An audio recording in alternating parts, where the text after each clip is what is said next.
Hey, how's it going, guys? I thought I'd start reacting to Geography Now videos, switching them over from oversimplified videos that I've been doing reactions to up till this point.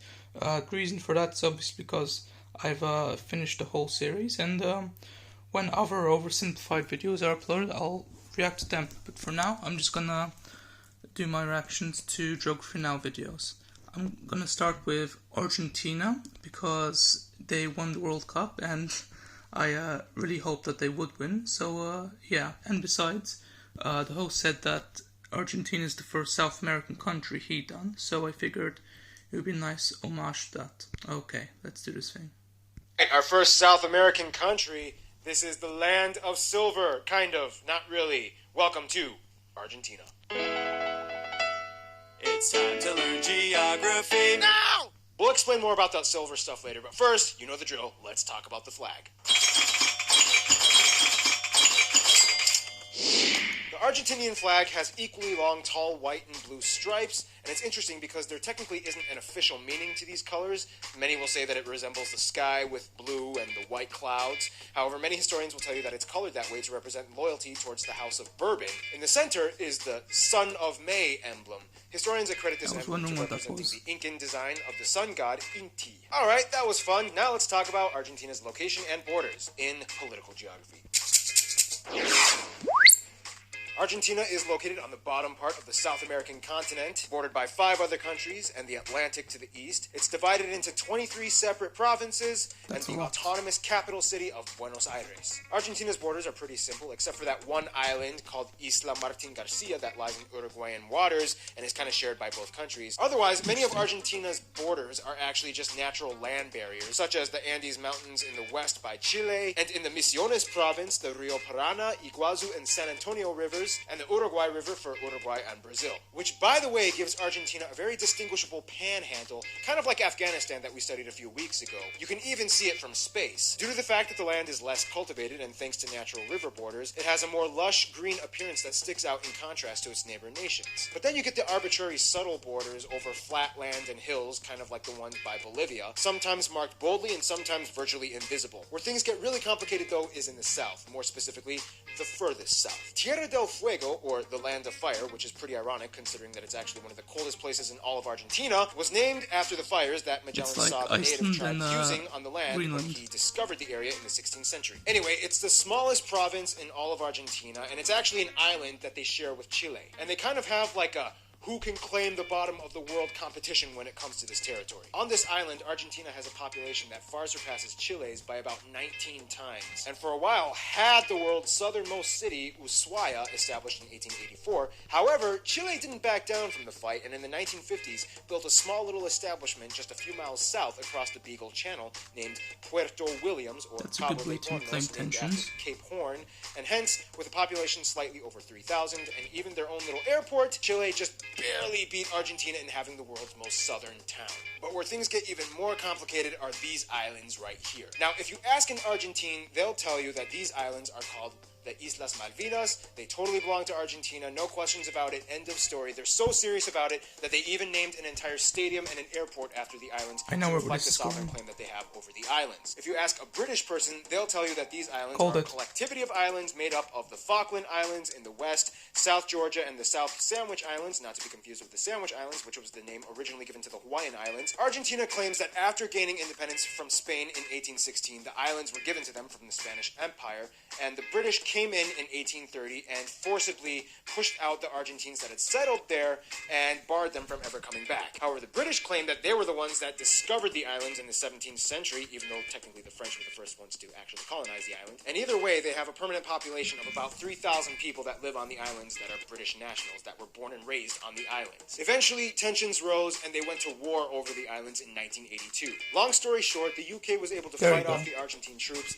and hold on to the islands, although Argentina still doesn't recognize the UK's sovereign claim. It's kind of funny though, because in 2009, former UK Prime Minister Gordon Brown actually met up with Argentine President Cristina Fernandez de Kirchner, and when it came to the Falkland Island thing, they just kind of awkwardly said they wouldn't talk about it. Well, that was a lot of information. Now let's talk about what the land actually looks like. Give it to me. Hey, look, it's Zendaya. What do you think? Argentina is one of the most diverse countries in terms of landscape. In almost every corner, you see something that is completely different from the opposite corner that you were just at. In the north by Brazil and Paraguay, you can find rainforests and lush, humid tropic zones. In the interior and Midwest, you can find flat pampas and farmlands and hills.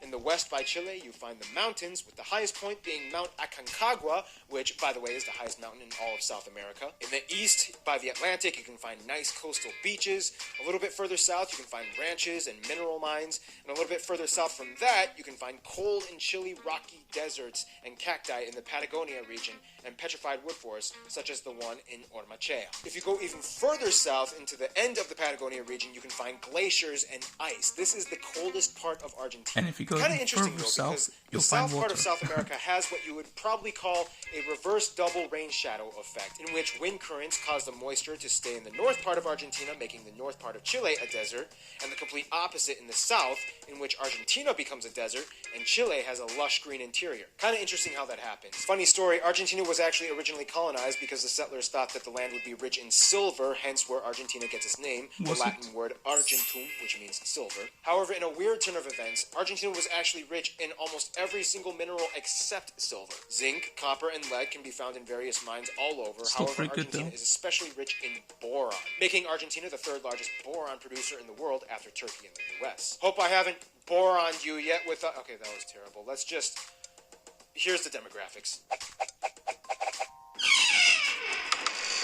Argentina has a population of about 41 million people, or roughly the same as the country of Sudan. The Argentines have a saying, Los argentinos descienden de los barcos, or the Argentines are descended from the boats, meaning that Argentina is almost completely and entirely a country of immigrants. Argentina can actually disputably be considered as the whitest country in all of South America. It's kind of hard to distinguish the specific percentages, though, because many Argentine census reports don't really factor in race too often, but even the most conservative estimates put Argentina at somewhere around 85 to 95% European. Believe it or not, about half of the Argentinian population is Italian, or at least partial Italian in their descent. Floods of people from Italy immigrated in the 19th and 20th centuries to avoid economic turmoil in the mother country and saw Argentina as a way to rebuild their lives. Spanish, of course, plays into that mix as well, and about 17% of the people identify as French and about 8% German, the remaining European groups coming from a slew of countries like Norway, Sweden, the Netherlands, and so on. In fact, interestingly enough, if you go to the Chubut province in the south, you can actually find a town of about 50,000 Welsh people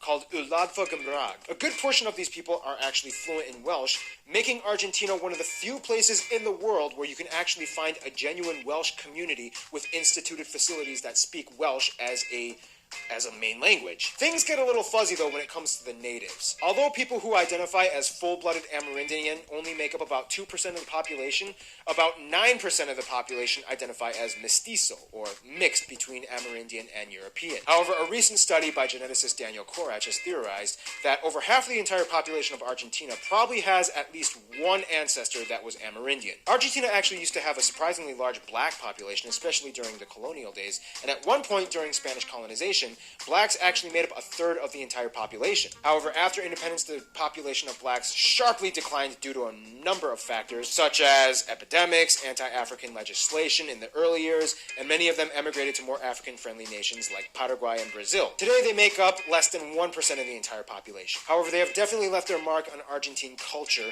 with contributions to art and music, and arguably the inception of the tango.